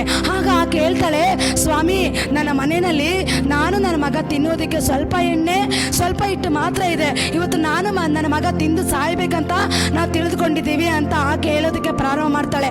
ಆಗ ತಿಷ್ಬೆನಾದ ಏಲಿಯ ಪ್ರವಾದಿ ಹೇಳ್ತಾರೆ, ಅಮ್ಮ ನೀನು ನಿನ್ನಲ್ಲಿರುವಂಥ ರೊಟ್ಟಿ ನನಗೂ ಅದರಲ್ಲಿ ಒಂದು ಪಾಲು ಮಾಡ್ಕೊಂಡು ಬಾ ಅಂತ ಹೇಳ್ತಾರೆ. ಆಕೆ ಯೋಚನೆ ಮಾಡಿರ್ಬೋದು, ಅಯ್ಯೋ ನಾನು ನನ್ನ ಮಗನೇ ತಿಂದು ಸಾಯ್ಬೇಕಂತ ಚಿಂತೆ ಮಾಡ್ತಾ ಇದ್ದೀವಿ, ಈ ಸಮಯದಲ್ಲಿ ಈ ವ್ಯಕ್ತಿ ಯಾರೋ ನನ್ನ ಬಾಗಿಲ ಬಳಿಯಲ್ಲಿ ಬಂದು ನನಗೂ ಒಂದು ರೊಟ್ಟಿ ಮಾಡ್ಕೋಬಾ ಅಂತ ಕೇಳ್ತಾ ಇದ್ದಾರೆ ಅಂತೇಳಿ ಚಿಂತೆ ಮಾಡ್ಬೋದು. ಆದರೆ ಈ ಲೋಕದಲ್ಲಿ ನಾವು ಅನೇಕರು ಈ ರೀತಿ ನಾವು ಚಿಂತೆ ಮಾಡ್ತೀವಿ. ನಮ್ಮ ಮನೆ ಬಾಗಿಲಿಗೆ ಬಂದರೆ ನಾವು ಅವ್ರನ್ನ ಉಪಚರಿಸೋದಿಲ್ಲ, ಅವ್ರನ್ನ ಸಂತೈಸೋದಿಲ್ಲ, ಅವ್ರನ್ನ ಪ್ರೀತಿಯಿಂದ ಮಾತಾಡಿಸೋದಿಲ್ಲ. ನನಗೆ ಭಯಂಕರವಾದ ಕಷ್ಟ ಇದೆ, ನಾನೇ ಇಕ್ಕಟ್ಟಿನಲ್ಲಿದ್ದೇನೆ, ನನ್ನ ಮನೆ ಬಾಗಿಲಿಗೆ ಬಂದು ರೊಟ್ಟಿ ಮತ್ತು ಸ್ವಲ್ಪ ರೊಟ್ಟಿ ನೀರು ಕೊಡು ಅಂತ ಕೇಳಿದ್ರೆ ನಾನೆಲ್ಲಿಂದ ಕೊಡಲಿ ಅಂತೇಳಿ. ಆದರೆ ಈ ಲೋಕದ ನಾವು ಚಿಂತೆ ಮಾಡ್ಬೋದು. ಆದರೆ ಆಕೆ ಒಂದು ಮಾತು ಮಾತಾಡದೆ, ಒಂದು ಮಾತು ಕೂಡ ತಿರುಗಿಸಿ ಹೇಳದೆ ಆಯಿತು ಅಂತೇಳಿ ಆಕೆಯಲ್ಲಿರುವಂಥ ಸ್ವಲ್ಪ ಎಣ್ಣೆ ಸ್ವಲ್ಪ ಇಟ್ಟು ಆ ಪ್ರವಾದಿ ಹೇಳಿದ ಮಾತನ್ನು ಅವ್ರು ಹೇಳಿದ್ರು, ನೋಡು ನೀನು ಈ ರೀತಿ ಮಾಡ್ಕೊಂಬರೋದಾದರೆ ಈ ದೇಶದಲ್ಲಿ ಮಳೆ ಬರಗಾಲ ಬಂದಿದೆ, ಆ ದೇಶದಲ್ಲಿ ಬರಗಾಲ ಮುಗಿಯುವವರೆಗೂ ನಿನ್ನ ಮನೆಯಲ್ಲಿ ಎಣ್ಣೆ ಮತ್ತು ಇಟ್ಟು ತೀರಿ ಹೋಗೋದಿಲ್ಲ. ಆ ರೀತಿ ದೇವರು ನಿಮ್ಮ ಪಾತ್ರೆಯನ್ನು ತುಂಬಿ ಹೊರಸೂಸೋ ರೀತಿಯಲ್ಲಿ ಆಶೀರ್ವಾದ ಮಾಡ್ತಾರಂತ ಆ ಪ್ರವಾದಿ ಹೇಳಿದ ಮಾತುಗಳನ್ನು, ನುಡಿದ ಮಾತುಗಳನ್ನು ಕೇಳಿ ಆಕೆ ನಂಬಿಕೆಯಿಂದ ಈತನು ಹೇಳಿದ ಮೇಲೆ ನನ್ನ ಜೀವಿತದಲ್ಲಿ ದೇವರು ಮಾಡೇ ಮಾಡ್ತಾರಂತೇಳಿ ಆಕೆ ಏನು ಮಾಡಿದ್ಲು, ಆಕೆಯಲ್ಲಿ ಇರೋದನ್ನು ಕೊಡೋದಕ್ಕೆ ಪ್ರಾರಂಭ ಮಾಡಿದ್ಲು. ಆಕೆ ತಿಂದು ಆಕೆ ಇರೋ ಒಂದು ರೊಟ್ಟಿ ಸ್ವಲ್ಪ ಎಣ್ಣೆ ಅದನ್ನು ತಿಂದು ಬದುಕಿ ಅದನ್ನು ತಿಂದು ಸಾಯ್ಬೇಕಂತ ತೀರ್ಮಾನ ಮಾಡಿದ ಆ ವಿಧವೆ ಏನು ಮಾಡಿದ್ಲು, ಆ ಪ್ರವಾದಿಗೆ ಕೊಡೋದಕ್ಕೆ ಪ್ರಾರಂಭ ಮಾಡಿದ್ಲು. ಕೊಟ್ಟು ಅವ್ರ ಮಗನ ತಿನ್ನೋದಕ್ಕೆ ಪ್ರಾರಂಭ ಮಾಡೋದಕ್ಕೆ ಅವಳು ಮನಸ್ಸು ಮಾಡಿದ್ಲು. ದೇವರ ಮಕ್ಕಳೇ, ಇವತ್ತು ದೇವರಿಗೋಸ್ಕರ ನಿನ್ನಲ್ಲಿ ಇರೋದು ಏನಿದೆ ಅದು ಅಲ್ಪ ಏನು ಇಲ್ಲದೆ ಇರ್ಬೋದು, ನಿನ್ನ ಮನೆಯಲ್ಲಿ ಸ್ವಲ್ಪ ಎಣ್ಣೆ ಸ್ವಲ್ಪ ಇಟ್ಟಿರ್ಬೋದು, ನಿನ್ನ ಜೀವಿತದಲ್ಲಿ ಏನೋ ಒಂದು ಕಡಿಮೆ ಇರ್ಬೋದು, ಆದರೆ ದೇವರಿಗಾಗಿ ನೀನು ಕೊಡೋದಕ್ಕೆ ಪ್ರಾರಂಭ ಮಾಡುವಾಗ ದೇವರಿಗೆ ಹೇರಳವಾಗಿ ಬಿತ್ತುವನು ಹೇರಳವಾಗಿ ಕೊಯ್ಯುತ್ತಾನೆ, ಸ್ವಲ್ಪವಾಗಿ ಬಿತ್ತುವನು ಸ್ವಲ್ಪವಾಗಿ ಕೊಯ್ಯುತ್ತಾನೆ. ದೇವರ ಮಕ್ಕಳೇ, ಆದರೆ ವಿಧವೆ ತಿಂದು ಅವಳ ಬಳಿಯಲ್ಲಿ ಏನೂ ಇಲ್ಲ, ಆದರೆ ಅವಳು ಏನು ಮಾಡಿದ್ಲು ದೇವರ ಮಕ್ಕಳೇ, ಇರೋದು ಸ್ವಲ್ಪ ಎಣ್ಣೆ ಸ್ವಲ್ಪ ಇಟ್ಟು ತಿಂದು ಬದುಕಿ ಇವತ್ತು ತಿಂದು ಸಾಯ್ಬೇಕಂತ ತೀರ್ಮಾನ ಮಾಡಿದ್ದು. ಆಕೆ ಪ್ರವಾದಿ ಹೇಳಿದ ತಕ್ಷಣ ಆತನಿಗೂ ಮಾಡಿಕೊಡೋದಕ್ಕೆ ಅವಳು ತೀರ್ಮಾನ ಮಾಡಿದ್ಲು. ಹಾಗೆ ತೀರ್ಮಾನ ಮಾಡಿದಕ್ಕೆ ದೇವರ ಮಕ್ಕಳೇ ಅವಳು ಬದುಕಿದ್ಲು, ಅವರ ಮಗನು ಬದುಕೊಂಡ. ಅದು ಮಾತ್ರ ಅಲ್ಲ, ಆ ದೇಶದಲ್ಲಿ ಬರಗಾಲ ಮುಗಿಯುವವರೆಗೂ ಅವರ ಮನೆಯಲ್ಲಿ ಎಣ್ಣೆ ಇಟ್ಟು ಉಕ್ಕಿ ಹರಿಯೋದಕ್ಕೆ ಪ್ರಾರಂಭವಾಯಿತು. ದೇವರ ಮಕ್ಕಳೇ, ಇವತ್ತು ನಿನ್ನ ಬಳಿಯಲ್ಲಿ ಏನಿದೆ ಅದನ್ನು ಕೊಡೋದಕ್ಕೆ ನೀನು ಪ್ರಾರಂಭ ಮಾಡು. ಅದು ನಿನ್ನ ಹತ್ರ ಏನು ಇಲ್ಲ ಅಂದ್ರೂ ನಿನ್ನ ಮನಸ್ಸನ್ನು ಕೊಡು, ನಿನ್ನ ಹೃದಯವನ್ನು ಕೊಡು, ನಿನ್ನನ್ನೇ ದೇವರಿಗೆ ಕೊಡು. ದೇವರು ಖಂಡಿತ ನಿನ್ನನ್ನು, ನಿನ್ನ ಮಕ್ಕಳನ್ನು, ನಿನ್ನ ಕುಟುಂಬನು, ನಿನ್ನ ಮನೆಯನ್ನು ಆತನ ಆಶೀರ್ವಾದ ಮಾಡೋದಕ್ಕೆ ಸಾಧ್ಯ. ನೋಡಿ, ಆ ವಿಧವೆ ತಿಂದು ಸಾಯಬೇಕಾಗಿತ್ತು ಅಂತ ಒಂದು ಸಿಚುವೇಶನ್ ಅಲ್ಲಿ ಈ ಪ್ರವಾದಿ ಹೋಗಿ ಕೇಳುವಂತ ಸಮಯದಲ್ಲಿ ಆಕೆ ಒಂದು ಮಾತು ಮಾತಾಡದೆ ಆತನಿಗೋಸ್ಕರ ರೊಟ್ಟಿ ಮಾಡಿಕೊಂಡು ತೆಗೆದುಕೊಂಡು ಬಂದು ಕೊಟ್ಟಳು. ಅವರ ಮನೆಯಲ್ಲಿ ಬರಗಾಲ ಮುಗಿಯುವವರೆಗೂ ಎಣ್ಣೆ ತೀರಿ ಹೋಗಲಿಲ್ಲ, ಹಿಟ್ಟು ತೀರಿ ಹೋಗಲಿಲ್ಲ. ಅದೇ ರೀತಿ ದೇವರ ಮಕ್ಕಳೇ, ಇವತ್ತು ನಿನ್ನ ಮನೆಯಲ್ಲಿ ನಾನು ಹೇಳ್ತಾ ಇದ್ದೀನಿ, ದೇವರು ಹೇಳಿದ ರೀತಿಯಲ್ಲಿ ಇವತ್ತು ನಿನ್ನ ಮನೆಯಲ್ಲಿ ಯಾವ ಕಷ್ಟ ಇರೋದಿಲ್ಲ, ಯಾವ ಇಕ್ಕಟ್ಟು ಇರೋದಿಲ್ಲ, ಯಾವ ಸಾಲ ಇರೋದಿಲ್ಲ, ಯಾವ ಬಾಧೆ ಇರೋದಿಲ್ಲ, ಯಾವ ಸಮಸ್ಯೆ ಇರೋದಿಲ್ಲ. ಆದರೆ ದೇವರಿಗಾಗಿ ನಿನ್ನನ್ನೇ ನೀನು ಕೊಡು, ದೇವರಿಗಾಗಿ ನೀನು ಯಜ್ಞವನ್ನು ಅರ್ಪಿಸು. ಆರಾಧನೆ ಮಾಡೋದ್ರಲ್ಲಿ, ಪ್ರಾರ್ಥನೆ ಮಾಡೋದ್ರಲ್ಲಿ, ದೇವರನ್ನ ಸ್ತುತಿಸೋದ್ರಲ್ಲಿ, ದೇವರಿಗೆ ಕಾಣಿಕೆಯನ್ನು ಕೊಡೋ ವಿಷಯದಲ್ಲಿ, ಪ್ರತಿಯೊಂದು ವಿಷಯದಲ್ಲಿ ದೇವರಿಗೆ ನಿನ್ನ ಹತ್ರ ಇರೋದನ್ನ ದೇವರಿಗೆ ಕೊಡು. ಮನಸ್ಸಾರೆ ಹೃದಯಪೂರ್ವಕವಾಗಿ ಯಥಾರ್ಥವಾಗಿ ದೇವರಿಗೆ ಕೊಡು. ಅವ್ರು ಹೇಳಿದ್ರು, ಇವ್ರು ಕೇಳ್ತಾ ಇದ್ದಾರೆ, ಅವ್ರು ಕೇಳ್ತಾ ಇದ್ದಾರೆ ಅಂತಲ್ಲ, ನಿನ್ನ ಹೃದಯಪೂರ್ವಕವಾಗಿ ನೀನು ದೇವರಿಗೆ ಕೊಡುವಾಗ, ನಿನ್ನ ಮನಸ್ಸನ್ನು ಕೊಡುವಾಗ, ನಿನ್ನ ಹೃದಯವನ್ನು ಕೊಡುವಾಗ, ನಿನ್ನನ್ನೇ ಕೊಡುವಾಗ, ನಿನ್ನ ಮಕ್ಕಳನ್ನು, ನಿನ್ನ ಮನೆಯನ್ನು ದೇವರಿಗೋಸ್ಕರ ನಿನ್ನ ಹತ್ರ ಇರೋದನ್ನ ಏನಿದೆ ಅದನ್ನು ಕೊಡು. ದೇವರು ಅದನ್ನೇನು ಮಾಡ್ತಾರೆ, ತುಂಬಿ ಹೊರಸೂಸೋ ರೀತಿಯಲ್ಲಿ ನಿನ್ನ ಮನೆಯನ್ನು, ನಿನ್ನ ಕುಟುಂಬನ, ನಿನ್ನ ಮಕ್ಕಳನ್ನು ದೇವರ ಆಶೀರ್ವಾದ ಮಾಡ್ತಾರೆ. ನೋಡಿ ದೇವರ ಮಕ್ಕಳೇ, ಅವರ ಮನೆಯಲ್ಲಿ ಎಣ್ಣೆ ತೀರಿ ಹೋಗಲಿಲ್ಲ, ಬರಗಾಲ ಮುಗಿಯೋವರೆಗೂ ಅವರ ಮನೆಯಲ್ಲಿ ಇಟ್ಟು ತೀರಿ ಹೋಗಲಿಲ್ಲ. ಅದೇ ರೀತಿ ನಿನ್ನ ಮನೆಯಲ್ಲಿ ಕೂಡ ಹಣಕಾಸಿನ ಸಮಸ್ಯೆದಲ್ಲಿರ್ಬೋದು, ಇಕ್ಕಟ್ಟಿನ ಸಮಸ್ಯೆದಲ್ಲಿರ್ಬೋದು, ಇನ್ನು ತೀರಿ ಹೋಗದ ರೀತಿಯಲ್ಲಿ ಬರಗಾಲ ಬರ್ಬೋದು, ಕ್ಷಾಮ ಬರ್ಬೋದು, ಏನೆಲ್ಲ ಪ್ರತಿಕೂಲ ಬರ್ಬೋದು. ಏನೇ ಬಂದರೂ ತನ್ನ ಮಕ್ಕಳನ್ನು ಒಳ್ಳೆ ಕುರುಬನಾಗಿ ಆತ ನಡೆಸೋದಕ್ಕೆ ಆತನು ಶಕ್ತನಾಗಿದ್ದಾನೆ. ದೇವರ ಮಕ್ಕಳೇ, ಅವತ್ತು ದೇವರ ಆಕೆಯನ್ನು ಆ ದೇಶದಲ್ಲಿ ಬರಗಾಲ ಇದ್ರು ಕೂಡ ಆ ವಿಧವೆ, ಅವರ ಮಗ ಏಲಿಯ ಪ್ರವಾದಿ, ಅವರು ಆ ಬರಗಾಲ ಮುಗಿಯೋವರೆಗೂ ಅವರ ಮನೆಯಲ್ಲಿ ಎಣ್ಣೆ ತೀರಿ ಹೋಗಲಿಲ್ಲ, ಹಿಟ್ಟು ತೀರಿ ಹೋಗಲಿಲ್ಲ. ಆ ರೀತಿ ಉಕ್ಕಿ ಹರಿಯೋದಕ್ಕೆ ಪ್ರಾರಂಭವಾಯಿತು. ಅದೇ ರೀತಿ ಇವತ್ತು ನಿನ್ನ ಜೀವಿತದಲ್ಲಿ ಆಶಾದ ಉಕ್ಕಿ ಬರ್ತಾ ಇದೆ. ನಿನ್ನ ಕುಟುಂಬದಲ್ಲಿ ಅನೇಕ ಹಣಕಾಸಿನದಲ್ಲಿ ಉಕ್ಕಿ ಬರ್ತಾ ಇದೆ. ಅನೇಕ ಸಮಸ್ಯೆಗಳಿಂದ ದೇವರು ಬಿಡುಗಡೆ ಮಾಡಿ ನಿನ್ನ ಪ್ರಾಂತ್ಯನ ದೇವರು ವಿಸ್ತಾರ ಮಾಡಕ್ಕೆ ಮಾಡಕ್ಕೆ ಹೋಗ್ತಾರೆ, ನಿನ್ನ ಟೆರಿಟರಿಯನ್ನು ದೇವರು ವಿಸ್ತಾರ ಮಾಡಕ್ಕೆ ಹೋಗ್ತಾರೆ. ಅದೇ ರೀತಿ ನಿನ್ನ ಸೇವೆಯನ್ನು, ನಿನ್ನ ಕುಟುಂಬನ, ನಿನ್ನ ಮಕ್ಕಳನ್ನು, ನಿನ್ನ ಫೈನಾನ್ಸನ್ನು ಉಕ್ಕಿ ಬರೋ ರೀತಿಯಲ್ಲಿ ದೇವರು ಆಶೀರ್ವಾದ ಮಾಡ್ತಾರೆ. ಯಾವಾಗ ನೀನು ದೇವರಿಗೆ ಕೊಟ್ಟಿದ್ದು ಒಂದು ಕಾಲಕ್ಕೂ ನಿನ್ನ ಕೆಟ್ಟು ಹೋಗೋದಿಲ್ಲ. ದೇವರು ಕೊಟ್ಟ ಮೇಲೆ ತೆಗೆದುಕೊಂಡು ಆತನ ಹಿಡಿದಿಟ್ಕೊಳ್ಳೋ ದೇವರಲ್ಲ, ಆತನ ಪಕ್ಷಪಾತಿ ಅಲ್ಲ. ನಾನು ಅಲ್ಪವಾಗಿ ಕೊಟ್ಟರೆ ದೇವರು ನಮಗೆ ಹೇರಳವಾಗಿ ಕೊಡೋದಕ್ಕೆ ಆತನಿಂದ ಸಾಧ್ಯ. ನಮ್ಮ ದೇವರು ಕೊಟ್ಟ ಮೇಲೆ ಸಾಲಗಾರನಲ್ಲ, ಅವನಂತೆ ಕೊಟ್ಟಿದ್ದ ಅದಕ್ಕೆ ತಕ್ಕ ಹಾಗೆ ನಮಗೆ ಉನ್ನತವಾಗಿ ಕೊಡೋದಕ್ಕೆ ಆತನಿಂದ ಸಾಧ್ಯ. ದೇವರ ಮಕ್ಕಳೇ, ಆ ರೀತಿಯಾಗಿ ನೀವು ದೇವರಿಗೆ ನೀವೇನು ಕೊಡ್ತೀರಾ? ಉತ್ತಮವಾದ ಆರಾಧನೆ ಕೊಡಿ, ಉತ್ತಮವಾದ ಪ್ರಾರ್ಥನೆ ಕೊಡಿ, ಉತ್ತಮವಾದ ರೀತಿಯಲ್ಲಿ ದೇವರನ್ನ ಸ್ತುತಿಸಿ ನಿಮ್ಮನೆಯಲ್ಲಿ ಸಜೀವ ಯಜ್ಞವಾಗಿ ದೇವರ ಆಲಯಕ್ಕೆ ಬಂದು ಯಥಾರ್ಥವಾಗಿ ಪೂರ್ಣ ಮನಸ್ಸಿನಿಂದ, ಪೂರ್ಣ ಬಲದಿಂದ, ಪೂರ್ಣ ಶಕ್ತಿಯಿಂದ ಆತನನ್ನು ಪ್ರೀತಿಸಿ ಆತನಿಗೆ ಯಥಾರ್ಥವಾಗಿ ಆತನನ್ನೇ ಮನಸ್ಸಾರೆ ಆತನಿಗೆ ಯಜ್ಞವನ್ನು ಅರ್ಪಿಸಿರಿ. ಉಪವಾಸ ಮಾಡೋದ್ರಲ್ಲಿ, ಪ್ರಾರ್ಥನೆ ಮಾಡೋದ್ರಲ್ಲಿ ಆತನಿಗೋಸ್ಕರ ಪರಿಶುದ್ಧರಾಗಿ ಯಥಾರ್ಥವಾಗಿ ಜೀವಿಸೋದಕ್ಕೆ ನಿಮ್ಮನ್ನೇ ನೀವು ಒಪ್ಪಿಸಿಕೊಡಿ. ದೇವರ ಮಕ್ಕಳೇ, ನಿನ್ನನ್ನು, ನಿನ್ನ ಕುಟುಂಬನು ಉಕ್ಕಿ ಹರಿಯೋ ರೀತಿಯಲ್ಲಿ, ಒಂದು ಎಣ್ಣೆ ಮುಗಿದು ಹೋಗದ ರೀತಿಯಲ್ಲಿ, ಇಟ್ಟು ತೀರು ಹೋಗದ ರೀತಿಯಲ್ಲಿ ದೇವರು ನಿಮ್ಮನ್ನು ಜಡಿದು ಅಲ್ಲಾಡಿಸಿ ತುಂಬಿ ಹೊರಸೂಸ ರೀತಿಯಲ್ಲಿ ಸಮೃದ್ಧಿಯಾಗಿ ಆತನ ಆಶೀರ್ವಾದ ಮಾಡೋದಕ್ಕೆ ಸಾಧ್ಯ. ಇವತ್ತು ನಿನ್ನ ಸಾಲ ಏನೇ ಆಗಿರ್ಬೋದು ಅದನ್ನು ತೀರಿಸೋದಕ್ಕೆ ನನ್ನ ದೇವರಿಂದ ಸಾಧ್ಯ. ಕಷ್ಟ ಇರ್ಬೋದು, ಹೋರಾಟ ಇರ್ಬೋದು, ಅದರಿಂದೆಲ್ಲ ಬಿಡುಗಡೆ ಕೊಡೋದಕ್ಕೆ ನನ್ನ ದೇವರಿಂದ ಸಾಧ್ಯ. ದೇವರ ಮಕ್ಕಳೇ, ಅದೇ ರೀತಿಯಾಗಿ ದೇವರು ಖಂಡಿತ ನಿಮ್ಮನ್ನು ಆಶೀರ್ವಾದ ಮಾಡೋದಕ್ಕೆ ದೇವರಿಂದ ಸಾಧ್ಯ. ಆ ವಿಧವೆ ಮನೆಯನ್ನು ದೇವರ ಆಶೀರ್ವಾದ ಮಾಡಿದ ರೀತಿಯಲ್ಲಿ ಇವತ್ತು ನಿನ್ನ ಮನೆಯನ್ನು ದೇವರ ಆಶೀರ್ವಾದ ಮಾಡ್ತಾರೆ. ದೇವರಿಗಾಗಿ ನೀನು ಕೊಡೋದಕ್ಕೆ ಸಿದ್ಧಳಾಗು, ನಿನ್ನನ್ನೇ ನೀನು ಒಪ್ಪಿಸಿಕೊಡು ದೇವರಿಗೆ ಸಂಪೂರ್ಣವಾಗಿ. ಇವತ್ತು ದೇವರ ಮಕ್ಕಳೇ, ಇವತ್ತು ಲೋಕದಲ್ಲಿ ಅನೇಕದಕ್ಕೆ ಸಮಯ ಇದೆ. ಲೋಕದಲ್ಲಿ ನೋಡೋದಾದ್ರೆ 24 ಗಂಟೆ ಇದೆ. 24 ಗಂಟೆಯಲ್ಲಿ ದೇವರಿಗೆ ಕೊಡೋದಕ್ಕೆ ಅನೇಕರಿಗೆ ಸಮಯ ಇಲ್ಲ, ಪ್ರಾರ್ಥನೆ ಮಾಡೋದಕ್ಕೆ ಸಮಯ ಇಲ್ಲ, ಸಭೆಗೆ ಹೋಗೋದಕ್ಕೆ ಸಮಯ ಇಲ್ಲ, ಬಿಸ್ನೆಸ್, ಕೆಲಸ, ಹಣ ಈ ರೀತಿಯಾಗೇ ಓಡ್ತಾ ಇದ್ದಾರೆ ದೇವರ ಮಕ್ಕಳೇ. ಆದರೆ ನೀನು ಎಷ್ಟೇ ಓಡಿ ಓಡಿ ಓಡಿ ಓಡಿ ಸುಸ್ತಾಗಿ ಟಯರ್ಡ್ ಆಗಿ ಒಂದಿನ ಕುರ್ತ್ಕೊಳ್ತೀಯ, ಒಂದಿನ ರೋಗಿ ಆಗ್ತೀಯ, ಒಂದಿನ ಅದು ನೀನು ದುಡ್ದಿರೋ ದುಡ್ಡು ತೊಗೊಂಡೋಗಿ ನೀನು ಹಾಸ್ಪಿಟ್ಲಿಗೆ ಇರ್ತೀಯ.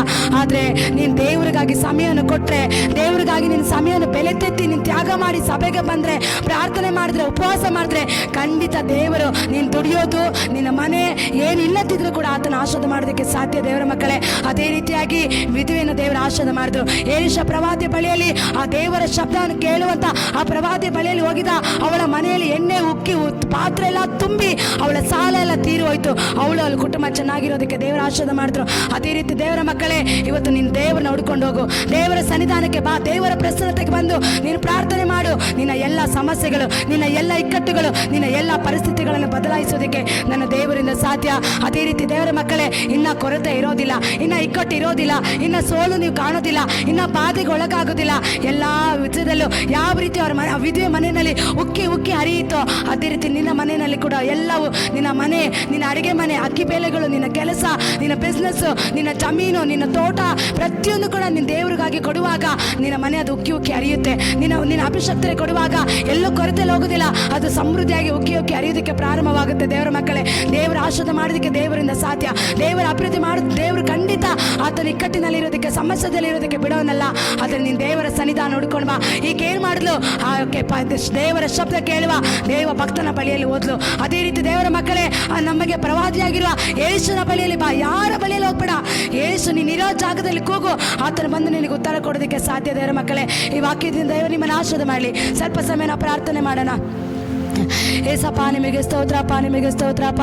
ಯೇಸುವೇ ಕರ್ತನೆ, ಇದುವರೆಗೂ ವಾಕ್ಯನ ಹಂಚಿಕೊಳ್ಳೋದಕ್ಕೆ ನಮಗೆ ಕೃಪೆ ಕೊಟ್ಟಲ್ಲಪ್ಪ. ಅಪ್ಪ ಕರ್ತನೆ, ಹೌದು ರಾಜ, ಅಂದು ಕರ್ತನೆ ಎಲೀಷಾ ಬಳಿಯಲ್ಲಿ ಆ ವಿಧವೆ ಕರ್ತನೆ, ಅಪ್ಪ ಕಷ್ಟ ಬಂದಾಗ ಯಾವ ರೀತಿಯ ಸಾಲ ತೀರಿಸಬೇಕು, ನನ್ನ ಮಕ್ಕಳನ್ನ ಹಿಡ್ಕೊಂಡು ಹೋಗ್ಬಿಡ್ತಾರೆ ಅಪ್ಪ, ನನ್ನ ಮಕ್ಕಳು ನನಗಿಲ್ಲದಾಗ ಆಗ್ಬಿಡ್ತಾರೆ, ನನ್ನ ಗಂಡ ಕೂಡ ನಾನು ಕಳ್ಕೊಂಡಿದ್ದೀನಿ, ನನ್ನ ಗಂಡನೂ ಕೂಡ ಇಲ್ಲ ನನಗೆ, ನನ್ನ ಜೀವನ ಹೇಗೆ ನಡೆಸೋದು, ನನ್ನ ಕುಟುಂಬ ಹೇಗೆ ನಡೆಸೋದು ಅಂತೇಳಿ ಚಿಕ್ಕಟ್ಟಿನಲ್ಲಿ ಚಿಂತೆಯಲ್ಲಿರುವ ಸಮಯದಲ್ಲಿ ಆಕೆ ತನ್ನ ಶಬ್ದ, ದೇವರ ಶಬ್ದನ ಕೇಳುವ ಪ್ರವಾದಿ ಬಳಿಯಲ್ಲಿ ಹೋದಾಗ ಆತನ ಕೆಲವು ಆಲೋಚನೆ ಕೊಟ್ಟು, ಆಲೋಚನೆ ಕೇಳಿ ಅವಳ ಜೀವಿತ ನಾಶದ ಮಾಡಿದ ರೀತಿಯಲ್ಲಿ ಇವತ್ತು ಅನೇಕರು ಕಷ್ಟದಲ್ಲಿ, ಹೋರಾಟದಲ್ಲಿ, ಪ್ರತಿಕೂಲದಲ್ಲಿ ಅನೇಕ ಗಂಡ ಬಿಟ್ಟು ಕುಟುಂಬನ ಕಳ್ಕೊಂಡು ಅಪ್ಪ ಈ ರೀತಿಯ ವೇದನೆಗೆ ಒಳಗಾಗಿ, ದುಃಖಕ್ಕೊಳಗಾಗಿ, ಬಾಧೆಗೊಳಗಾಗಿ, ನನ್ನ ಸಮಸ್ಯೆಗಳಿಗೆ ಯಾರು ಬಿಡುಗಡೆ ಕೊಡ್ತಾರೆ ಅಂತೇಳಿ ನಿನ್ನ ಬಳಿಗೆ ಬರುವ ಒಂದೊಂದು ಕುಟುಂಬಗಳಿಗೆ, ಒಂದೊಂದು ವ್ಯಕ್ತಿಗಳಿಗೆ ನೀನು ತಾನೇ ಬಿಡುಗಡೆ ಕೊಡಪ್ಪ. ಉಡಬಲ ಶಾಂದಲಬಲ, ಉಡಬಲ ಶಾದರಬಲ ರೇಖೆ ತೆನೆಮನ ರಬ ತುರಬಲ, ಉಡಬಲ ಶಾಂದಲಬಲ ರೇಖೆ ತೆನೆಮನ ಮನೆಗಳಲ್ಲಿ ಕರ್ತನೆ, ಅವರ ಮನೆಗಳಲ್ಲಿ ಉಕ್ಕಿ ಹರಿಯಲಪ್ಪ. ಆ ಎಣ್ಣೆ ಯಾವ ರೀತಿ ತುಂಬ ಭೂಮಿ ಹೊರ ಸೂಸುತ್ತೋ ಅದೇ ರೀತಿ ಕರ್ತನೆ ಅಭಿಷೇಕ ಎಂಬ ತೈಲ ಉಕ್ಕಿ ಹರಿಯಲಿ. ಸಭೆಗಳಲ್ಲಿ ಕರ್ತನೆ ಅಪ್ಪ ಸೇವಕರ ಮೇಲೆ ಅಭಿಷೇಕ ತೈಲ ಉಕ್ಕಿ ಹರಿಯಲಿ. ಅಪ್ಪ ಸಾಲದ ಬಂಧನದಿಂದ ಅಪ್ಪ ಎಣ್ಣೆ ಬಂದು ಅಭಿಷೇಕ ತೈಲವನ್ನು ತೋರಿಸುತ್ತೆ. ಇದೇ ರೀತಿ ಕರ್ತನೆ ಆ ವಿಧವೆ ಮನೆಯಲ್ಲಿ ಎಣ್ಣೆ ಯಾವ ರೀತಿ ಉಕ್ಕಿ ಹರಿಯಿತೋ ಅದೇ ರೀತಿ ಕರ್ತನೆ ಸಭೆಗಳಲ್ಲಿ, ಮನೆಗಳಲ್ಲಿ, ಕುಟುಂಬಗಳಲ್ಲಿ ಉಕ್ಕಿ ಹರಿಯಲಿ. ಕರ್ತನೆ ಸೇವೆ ಮಾಡಂತ ಅಭಿಷೇಕರ ಮೇಲೆ ಬಲವಾದ ಕೋಣಿನ ಕಂಬಿನ ಅಭಿಷೇಕ ಉಕ್ಕಿ ಹರಿಯಲಪ್ಪಾಜಿ. ಕರ್ತನೆ ಉಡಬಲ ಶಾಂದಲಬಲ ರಾಗ ಧನಬಲ ಉರಕೆ ತೆಲೆಕತ ಲಿಖತ ಲಕೋತೋ ಲಕೋತೋ ರದರಬಲ ಉಡಬಲ ಶಾಂದಲಬಲ ಅಪ್ಪಾಜಿ. ಕರ್ತನೆ ಇವತ್ತು ಸೇವೆ ಮಾಡೋಕ್ಕಾಗದೆ ಅಪ್ಪ, ಕುಟುಂಬ ನಡೆಸಕ್ಕಾಗದೆ, ಜೀವನ ನಡೆಸಕ್ಕಾಗದೆ, ಮಕ್ಕಳನ್ನು ಬೆಳೆಸಕ್ಕಾಗದೆ, ಭಾರಪಟ್ಟು ಕಷ್ಟದಲ್ಲಿ, ದುಃಖದಲ್ಲಿ, ವೇದನೆಯಲ್ಲಿ ನರಳುತ್ತಿರುವಂತ ಒಂದೊಂದು ಕುಟುಂಬಗಳಿಗೆ ಇವತ್ತು ನೀನು ಬಿಡುಗಡೆ ಕೊಡಪ್ಪ. ನೀನು ಅದ್ಭುತ ಮಾಡಿ ಉಕ್ಕಿ ಹರಿಯಲಿ ಅವ್ರ ಮನೆಯಲ್ಲಿ. ಕರ್ತನೆ ಎಲ್ಲ ಸಮಸ್ಯೆಗಳು ಉಕ್ಕಿ ಹರಿಯಲಿ, ಎಲ್ಲ ಇಕ್ಕಟ್ಟುಗಳ ಪರಿಸ್ಥಿತಿಗಳಿಂದ ಉಕ್ಕಿ ಹರಿಯಲಿ. ಕರ್ತನೆ ಅವರು ನಿನ್ನ ಶಬ್ದಕ್ಕೆ ಕಿವಿಗೊಡತಕ್ಕಂತೆ, ನಿನ್ನ ಬಳಿಯಲ್ಲಿ ಓಡಿ ಬಂದು ಪ್ರಾರ್ಥನೆ ಮಾಡತಕ್ಕಂತೆ ಒಂದೊಂದು ಕುಟುಂಬಗಳ ನಡೆಸು ರಾಜ. ಒಂದೊಂದು ಕುಟುಂಬಗಳ ನೀನು ಆಶೀರ್ವಾದ ಮಾಡು ಕರ್ತನೆ. ಈ ವಾಕ್ಯ ಹೇಳಿದ ರೀತಿಯಲ್ಲಿ ಒಂದೊಂದು ವಾಕ್ಯನ, ಒಂದೊಂದು ರುಚಿಯನ್ನು ಮುಟ್ಟು ರಾಜ. ಒಂದೊಂದು ವ್ಯಕ್ತಿಗಳನ್ನು ಮುಟ್ಟು ಅವರಿಗೆ ಬಿಡುಗಡೆ ಕೊಡು ರಾಜ. ಅದ್ಭುತ ನೀನು ಮಾಡು. ವಾಕ್ಯ ಅವರೊಳಗಡೆ ನೆಲೆಗೊಳ್ಳಲಿ, ವಾಕ್ಯ ಅವರೊಳಗಡೆ ಫಲ ಕೊಡಲಿ. ಕರ್ತನೆ ಅಪ್ಪ, ನೀನು ಹಾಗೆ ಮಾಡೋದಕ್ಕಾಗಿ ಸ್ತೋತ್ರ, ಅದ್ಭುತಕ್ಕಾಗಿ ಸ್ತೋತ್ರ. ಇದುವರೆಗೂ ಪ್ರಾರ್ಥನೆ ಮಾಡೋದಕ್ಕೆ ಕೃಪೆ ಕೊಟ್ಟದಕ್ಕಾಗಿ ಸ್ತೋತ್ರ. ಎಲ್ಲವನ್ನು ಯೇಸು ಕ್ರಿಸ್ತ ನಾಮದಲ್ಲಿ ಬೇಡಿಕೊಳ್ಳುತ್ತೇನೆ ತಂದೆ, ಆಮೆನ್. Hallelujah, praise Lord. ಕರ್ತನಾಮಕ್ಕೆ ಸ್ತೋತ್ರವಾಗಲಿ. ಒಂದು ಕಾಣಿಕೆ ಭಾಗವನ್ನು ತೆಗೆದುಕೊಳ್ಳೋದು